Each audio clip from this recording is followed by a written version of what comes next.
नमस्कार। राष्ट्रीय समाचार से मैं जय सोनी और आप देख रहे हैं आपका पसंदीदा क्राइम शो गुनहगार कौन। यह वो मंच है जहां सच की परतें खुलती है, जहां सवालों के बीच छिपा होता है एक अनोखा सच और जहां पर हर कहानी के पीछे तलाश होती है न्याय की। हर अपराध अपने पीछे छोड़ जाता है कई सवाल। क्यों हुआ, कैसे हुआ और सबसे अहम सवाल किसने किया। हम तो ना जल्दबाजी से फैसला सुनाते हैं, ना ही अफवाहों पर यकीन करते हैं। हम कोशिश करते हैं तथ्यों, सबूतों और जांच की बारीकियों के साथ सच तक पहुंचने की, क्योंकि हर कहानी के दो पहलू होते हैं लेकिन सच सिर्फ एक होता है। तो आइए जुड़िए हमारे साथ और खोइए हर उस सवाल को जवाब जो दिल और दिमाग को झंझोड़ कर देता है, क्योंकि आखिरकार हर वारदात के बाद उठता है एक ही सवाल, गुनहगार कौन। आज सबसे पहले बात करेंगे देश की राजधानी दिल्ली से। दिल्ली के पीरामती फ्लाईओवर पर जब एक कार से 3 शव बरामद हुए तो सनसनी फैल गई। पुलिस जांच आगे बढ़ी और शक की सुई जाकर रुकी एक ऐसे नाम पर जिसका अतीत पहले से ही खून के धब्बों से सना हुआ था। आरोपी का नाम था कमरुद्दीन उर्फे बाबा। दिल्ली पुलिस ने उसे गिरफ्तार किया और अब आगे की जांच के लिए लेकर गई है उत्तर प्रदेश के फिरोजाबाद। क्यों गई है? क्योंकि ये नाम पहले भी एक सनसनी केस दोहरे हत्याकांड में शामिल हो चुका है। मई 2025 मकरपुरा थाना क्षेत्र, लड्डुओं में जहर और 2 जिंदगियों का अंत। रामनाथ और पूरन, क्या यही कहानी अब फिर दोहराई जा रही है? क्या यह सिर्फ संयोग है या फिर एक सीरियल साजिश? सूत्रों के मुताबिक कमरुद्दीन पहले भी जेल जा चुका था, लेकिन जमानत पर बाहर आने के बाद क्या उसने फिर से रची मौत की साजिश? अब पुलिस पुराने केस की फाइलें खोल रही है, सबूतों की कड़ियां जोड़ रही है। 2 राज्यों की जांच टीमें सक्रिय है।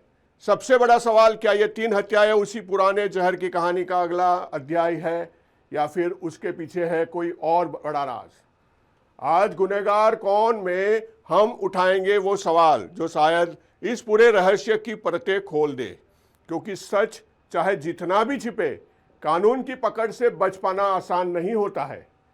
शुरू करते हैं और तलाशते हैं आखिर इस तिहरे हत्याकांड का गुनहगार कौन।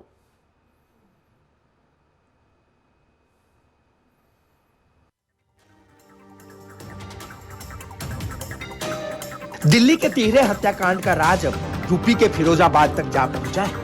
कार में मिली 3 लाशों के आरोपी बाबा कमरुद्दीन को लेकर दिल्ली पुलिस अब पुराने खून के धब्बे तलाश रही है। राजधानी दिल्ली के पीरागढ़ी फ्लाईओवर पर कार में मिले 3 शवों के मामले में गिरफ्तार आरोपी कमरुद्दीन उर्फ बाबा को दिल्ली पुलिस अब आगे की जांच के लिए फिरोजाबाद लेकर गई है। पुलिस के मुताबिक आरोपी का नाम पहले भी एक सनसनीखेज हत्याकांड में सामने आ चुका है। मई 2025 में मक्खनपुर थाना क्षेत्र में लड्डुओं में जहर देकर रामनाथ और पूरन की हत्या का वह आरोपी रहा था। उस मामले में कमरुद्दीन जेल भी जा चुका था और फिलहाल जमानत पर बाहर था। अब दिल्ली पुलिस पुराने केस से जुड़े सबूतों को खंगाल रही है। जांच एजेंसियां यह पता लगाने में जुटी है कि दिल्ली के तिहरे हत्याकांड और फिरोजाबाद के पुराने जहर कांड के बीच कोई सीधा संबंध तो नहीं है। दिल्ली से फिरोजाबाद तक फैली इन मौतों की कहानी अब जांच के अगले कदम पर टिकी है। मौलवी और मौलाना का काम होता है दीनी तालीम देना, बच्चों को शिक्षा देना और धर्म के लिए जागरूक करना। लेकिन पिछले कुछ समय से देखा जा रहा है कि ऐसे मौलवी जो कि गुनाहों के साथ जुड़े होते हैं, और कई ऐसे किस्से सामने आ चुके हैं जिसमें मौलवी मौलानाओं का इन्वॉल्वमेंट सामने आता है। आज ये कहानी में भी ऐसा ही कुछ देखने को मिल रहा है। अगली खबर का रुख करते हैं, राजधानी से ही है ये अगली खबर भी। राजधानी की रात और गोलियों की गूंज से कांप उठा इलाका। उस्मानपुर की सड़कों पर चली ताबड़तोड़ गोलियां। पुलिस बनाम बदमाश आमना सामना सीधा। दिल्ली के उस्मानपुर इलाके में उस वक्त हड़कंप मच गया जब दिल्ली पुलिस की क्राइम ब्रांच, सक्करपुर टीम और बदमाशों के बीच मुठभेड़ हो गई। सूचना भी मेरठ के कुख्यात असद गैंग का लीडर अपने साथियों के साथ इस इलाके में आने वाला है। टीम ने जाल बिछाया, निगरानी बढ़ाई और जैसे ही तीनों बदमाश बाइक पर आते हैं उन्हें सरेंडर करने का चैलेंज दिया जाता है, लेकिन सरेंडर करने की जगह चली गोलियां। खुद को गिरा देख बदमाश ने पुलिस टीम पर फायरिंग शुरू कर दी। जवाबी कार्यवाही में क्राइम ब्रांच ने भी मोर्चा संभाला और तीनों बदमाश को पैर में गोली मारकर काबू कर लिया। इस मुठभेड़ में एक इंस्पेक्टर की जान बाल बाल बची। बदमाश की गोली उन्हें छूकर निकल गई। तीनों आरोपी अब अस्पताल में भर्ती है। बताया जा रहा है कि इन पर पहले से कई आपराधिक मामले दर्ज है। सवाल कई है, क्या असद गैंग फिर से राजधानी में पैर पसार रहा था? क्या कोई बड़ी वारदात होने वाली थी? और क्या इस मुठभेड़ से एक बड़े नेटवर्क का खुलासा होगा?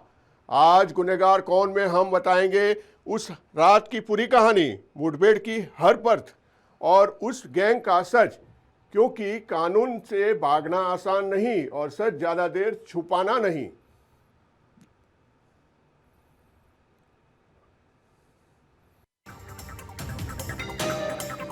दिल्ली के उस्मान नगर में देर रात गोलियों की आवाज से गूंज उठा इलाका। क्राइम ब्रांच और कुख्यात गैंग के बीच सीधी मुठभेड़ और कुछ ही मिनटों में 3 बदमाश पुलिस के शिकंजे में। दिल्ली के उस्मान नगर इलाके में क्राइम ब्रांच की सकरपुर टीम और बदमाशों के बीच मुठभेड़ हो गई। पुलिस को सूचना मिली थी कि मेरठ के कुख्यात असद गैंग का लीडर अपने साथियों के साथ इलाके में आने वाला है। जैसे ही तीनों बदमाश बाइक पर पहुंचे, क्राइम ब्रांच टीम ने उन्हें सरेंडर करने को कहा, लेकिन खुद को घिरा देख बदमाशों ने पुलिस टीम पर अंधाधुंध फायरिंग शुरू कर दी। जवाबी कार्रवाई में क्राइम ब्रांच की टीम ने तीनों बदमाशों के पैरों में गोली मारकर उन्हें काबू कर लिया। मुठभेड़ के दौरान एक गोली सब इंस्पेक्टर को छूकर निकल गई, जिसमें वे बाल बाल बच गए। घायल तीनों बदमाशों को तुरंत अस्पताल में भर्ती कराया गया है। पुलिस के मुताबिक तीनों आरोपी मेरठ के एक हत्या मामले में वंचित चल रहे थे और उन पर कई आपराधिक केस दर्ज है। तेजी से हुई इस कार्रवाई ने एक बार फिर दिखा दिया कि राजधानी में अपराधियों के लिए कोई सुरक्षित ठिकाना नहीं है। उस्मान नगर की इस मुठभेड़ में 3 बदमाशों का खेल खत्म हुआ, लेकिन सवाल यही है, क्या गैंग का बाकी नेटवर्क भी अब पुलिस के निशाने पर है? तो आपने देखा, अपराधियों के हौसले बुलंद हैं, लेकिन पुलिस भी चौकन्नी है और अपराधियों को उसकी सही जगह तक पहुंचाने के लिए बिल्कुल ही तैयार है। अगली खबर का रुख करते हैं। सरकारी दफ्तर जहां लोग न्याय और कामकाज के लिए आते हैं, वहीं अगर गोलियों की आवाज गूंज जाए तो क्या होगा? उत्तर प्रदेश के रामपुर जिला पंचायत कार्यालय में 11 फरवरी को जो हुआ, उसने कानून व्यवस्था पर कई सवाल खड़े कर दिए हैं। दिन दहाड़े दफ्तर के अंदर कैमरों के सामने एक वकील को गोली मार दी जाती है, हत्या कर दी गई। शुक्रवार को सामने आए लाइव सीसीटीवी फुटेज ने घटनाक्रम को साफ कर दिया है। वीडियो में दिख रहा है कि कार्यालय का बाबू रिवॉल्वर निकालता है, पहले वकील के साथियों को धमकाता है और फिर वकील फारूक पर गोली चला देता है। गोली लगने के बाद गंभीर रूप से घायल वकील कुर्सी के सहारे बैठे बैठे ही दम तोड़ देते हैं।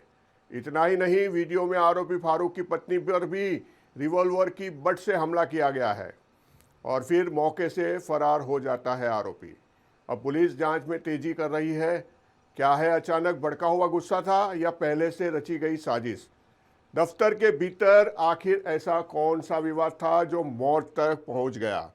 आज गुनहगार कौन में हम दिखाएंगे उस दिन की पूरी टाइमलाइन, सीसीटीवी हर फ्रेम, और उठाएंगे वो सवाल जो इस हत्याकांड की सच्चाई तक पहुंचने के लिए जरूरी है, क्योंकि जब कैमरा झूठ नहीं बोलता तो सच ज्यादा देर छिप नहीं सकता है।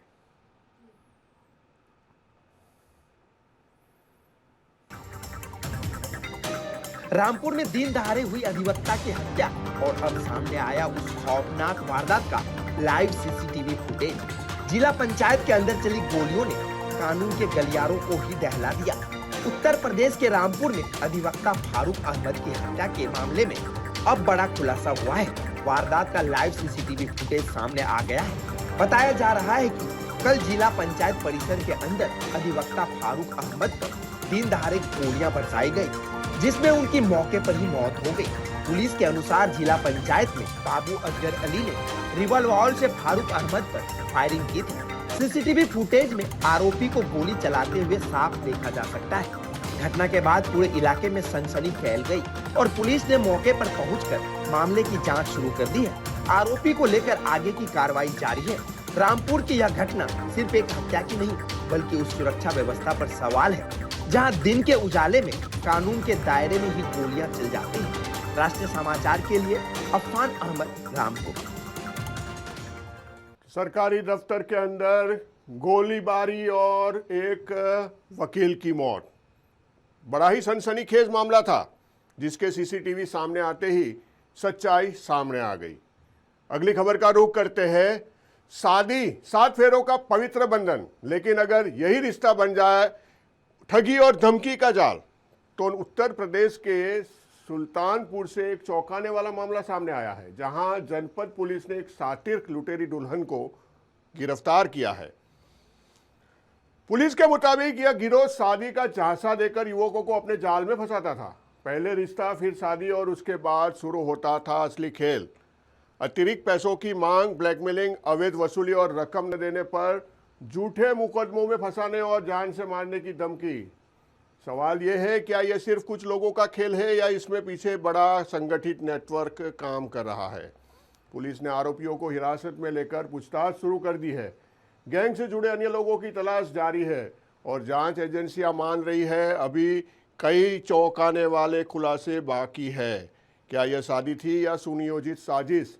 कितने युवक इस जाल में फंसे हैं और इस पूरे गिरोह का मास्टरमाइंड कौन है? आज गुनहगार कौन में हम करेंगे इस लुटेरी दुल्हन गैंग का पर्दाफाश, क्योंकि जब रिश्ते बन जाए हथियार तो भरोसा सबसे बड़ी कीमत चुका देता है।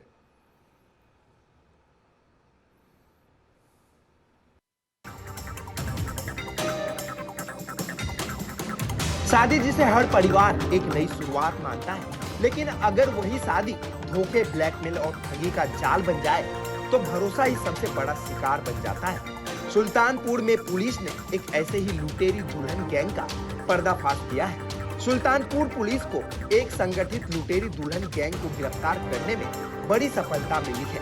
यह गिरोह शादी का झांसा देकर युवकों और उनके परिवारों को फंसाता था।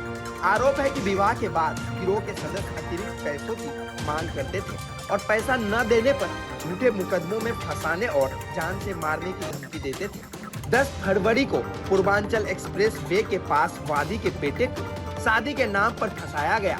शादी के बाद 64,000 रुपए की मांग की गई और इनकार करने पर गंभीर मामलों में फंसाने की धमकी दी गई। अगले ही दिन राजस्थान के एक परिवार ने भी इसी तरह की शिकायत दर्ज कराई। उनका आरोप था कि शादी के बाद रास्ते में वाहन रुकवाकर पैसों की मांग की गई और धमकाया गया। जांच में सामने आया कि जिस महिला से शादी कराई गई वह पहले से विवाहित थी और उसकी पहचान भी फर्जी बताई जा रही थी। आरोप है कि गिरोह का मकसद फर्जी शादियों के जरिए पैसा और जेवरात हड़पना था। मामले की गंभीरता को देखते हुए पुलिस अधीक्षक के निर्देश पर विशेष टीम गठित की गई और कार्रवाई करते हुए 4 आरोपियों को गिरफ्तार कर लिया गया। पुलिस अब गिरोह के अन्य सदस्यों की तलाश में जुटी है। थाना दनपतगंज सुल्तानपुर पर प्रार्थना पत्र प्रस्तुत कर बताया गया कि वे अपने लड़के रोहितास की शादी करने हेतु देवरिया आए थे। शादी के पश्चात वापस जाते समय पूर्वांचल एक्सप्रेसवे के 110 किलोमीटर कैंटीन पर शशि व सुमन द्वारा गाड़ी रोककर पैसे की मांग की जाने लगी। वह पैसा न देने पर अपने गिरोह के आदमियों को बुलाकर जान से मरवाने की धमकी देने लगी। तब वादी मुकदमा को शक होने पर छानबीन कर पता चला कि राजपाल व सुनील का एक गिरोह है। यह लोग अपने साथी निशा रानी, जलसा, शशि, सुमन आदि लोगों के साथ मिलकर सोची समझी षड्यंत्र के साथ अपनी पहचान, धर्म, जाति इत्यादि बदलकर झांसा देकर फर्जी शादी कराकर रुपए की अवैध वसूली करते हैं।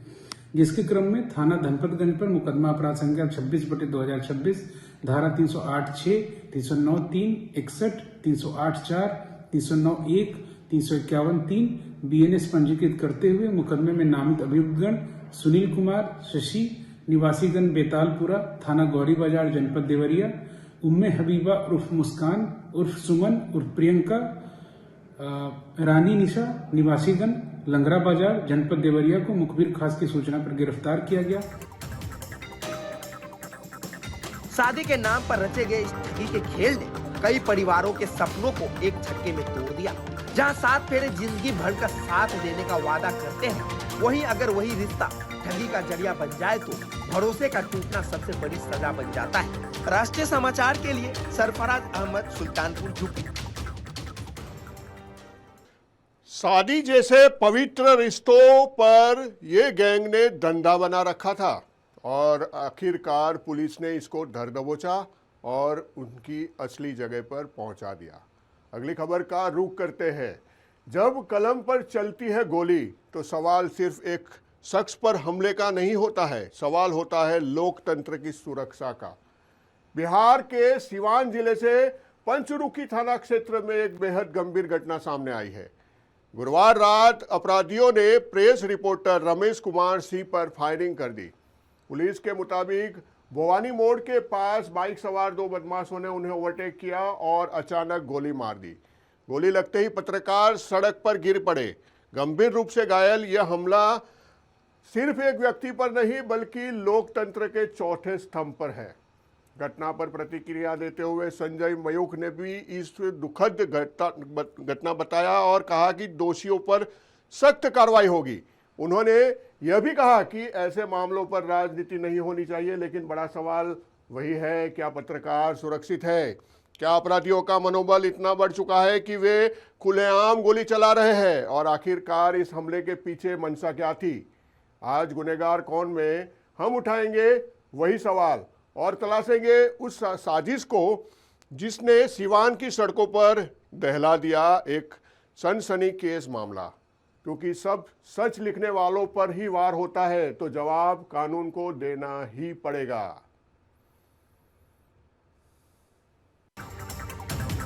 सवाल सिर्फ एक पत्रकार की हत्या का नहीं है, सवाल उस सच्चाई का है जिसे दिखाने वाले लोग खुद निशाने पर आ रहे हैं।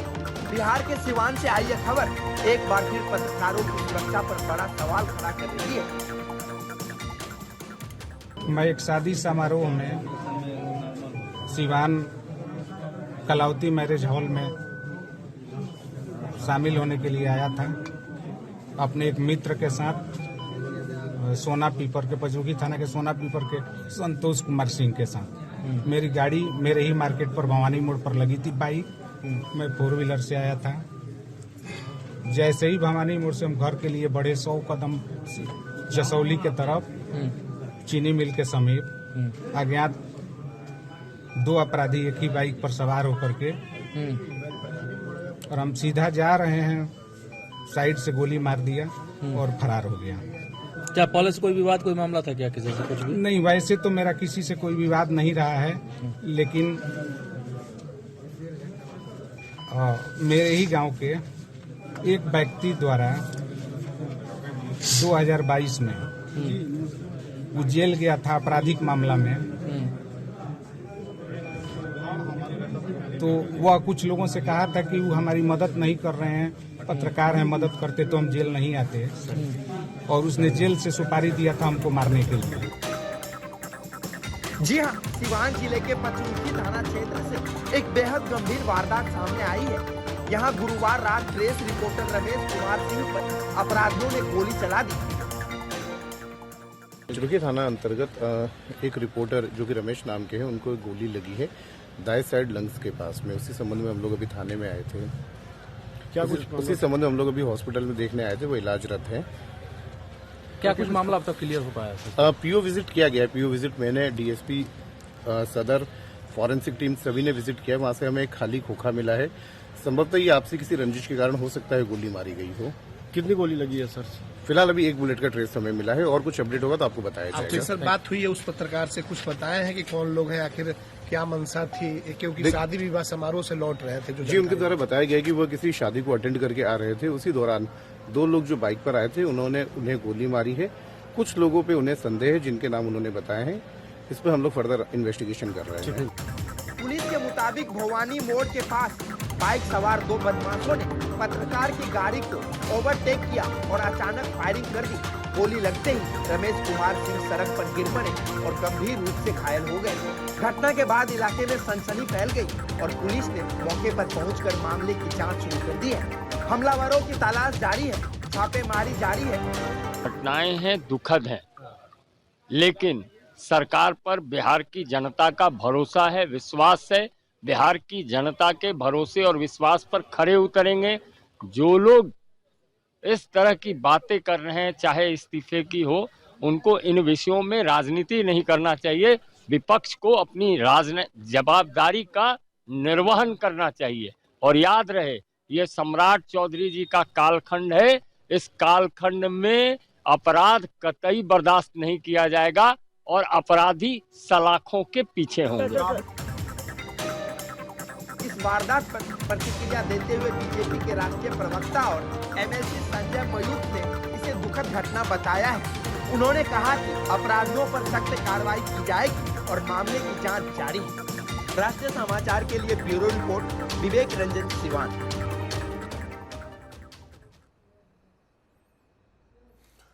तो आपने देखा किस प्रकार से पत्रकार पर भी गोलियां चल जाती है। तो ये थी आज की कहानी। सवाल, शक और सच्चाई की तलाश के बीच उलझी एक पूरी दास्तान। कानून अपना काम कर रहा है, जांच जारी है और सच धीरे धीरे सामने आएगा। लेकिन जब तक अंतिम फैसला नहीं आता तब तक हर एंगल पर नज़र रखना भी हमारी जिम्मेदारी है। याद रखिए, अपराध चाहे छोटा हो या बड़ा, उसका असर सिर्फ एक परिवार पर नहीं, पूरे समाज पर पड़ता है। इसलिए सतर्क रहना, जागरूक रहना और सच के साथ खड़ा रहना हम सबकी जिम्मेदारी है। अगर आपके आसपास भी कोई संदिग्ध गतिविधि हो रही हो तो चुप ना रहिए, कानून का सहारा ले। आज के लिए बस इतना ही। मैं जय सोनी, आप देख रहे थे गुनहगार कौन। फिर मिलेंगे एक नई कहानी, एक नए सवाल और उसी तलाश के साथ, आखिरकार गुनहगार कौन।